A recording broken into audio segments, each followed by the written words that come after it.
देखिए, आप लोग उसके गवाह हैं। आजमगढ़ में जितनी ताकत लगा करके मैंने उपचुनाव में मेहनत किया, 300 नेताओं को लेकर 45, 46, 47 डिग्री टेम्परेचर में काम किया।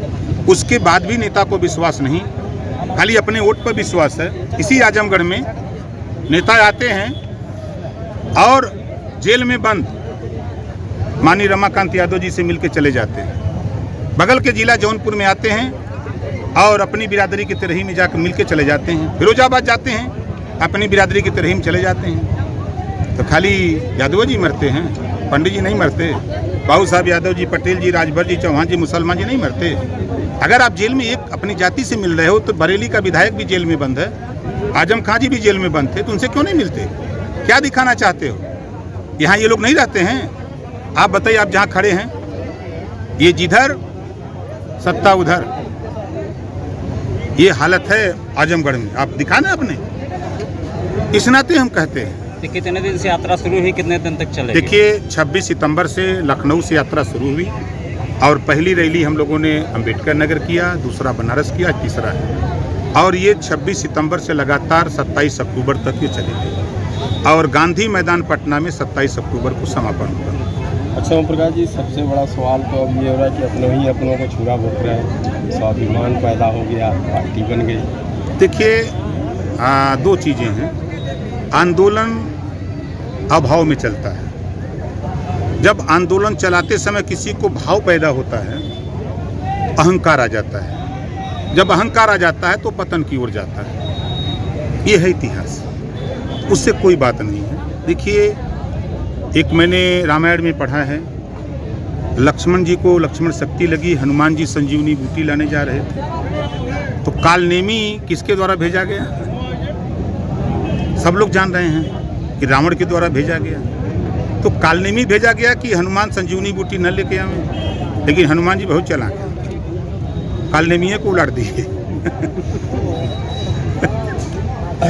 आपकी मुलाकात प्रधानमंत्री जी से होती है, गृह मंत्री से होती है, योगी जी से भी होती है। तो यूपी तक भी आपने तो कहा था कि पुराने दरवाजे संभल के, लेकिन आप तो दरवाजे पर पहुंच गए। नहीं, देखिए, हाई कोर्ट ने एक आदेश दिया है 11 मार्च 2022 को कि 2 महीने के अंदर भर राजभर जाति को अनुसूचित जनजाति में शामिल करने का प्रस्ताव प्रदेश सरकार केंद्र को भेजे और प्रदेश सरकार केंद्र से पास करावे।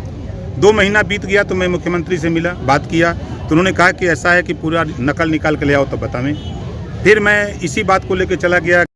उसकी क्या आवश्यकता थी? देखिए, इस देश में बाबा साहब डॉक्टर अम्बेडकर की मौजूदगी में 1931 में जातिवार जनगणना हुई। संविधान में व्यवस्था है कि हर 10 साल पे जातिवार जनगणना होनी चाहिए, लेकिन नहीं हो पा रही है। तो लोगों को जागरूक करने के लिए कि जब तक जातियों की गिनती नहीं होगी तब तक इनको हिस्सा नहीं मिलेगा।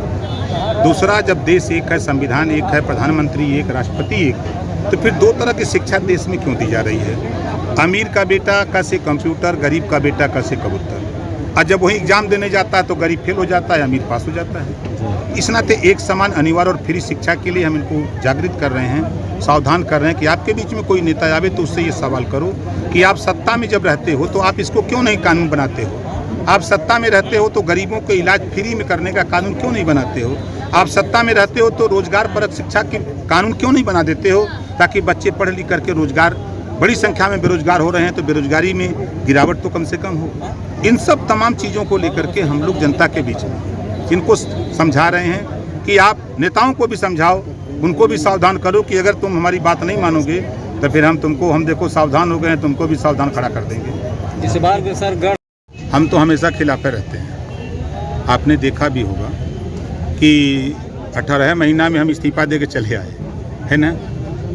अभी तो हम सरकार में नहीं हैं, हम तो MLA हैं, विपक्ष में हैं। और मुख्यमंत्री जी ने कहा, हमारे सामने प्रमुख सचिव समाज कल्याण, चीफ सेक्रेटरी उत्तर प्रदेश और प्रमुख सचिव मुख्यमंत्री, तीनों को बुला करके फाइल चेक कराया और कहा कि देखो, ये ओम प्रकाश का मामला भाई, ये अभी नहीं सुनोगे तो तुरंत मीडिया में जाके कहेंगे कि खिलाफ कर रहे हैं। तो इनको देखो, इनका प्रस्ताव, हम सहमति हैं, आप लोग इनका प्रस्ताव जल्दी से जल्दी दिल्ली भेज दो, हम भी मेहनत करेंगे, ये भी मेहनत करें, पास हो जाएगा तो दी बेस्ट है। ये उनका कहना है।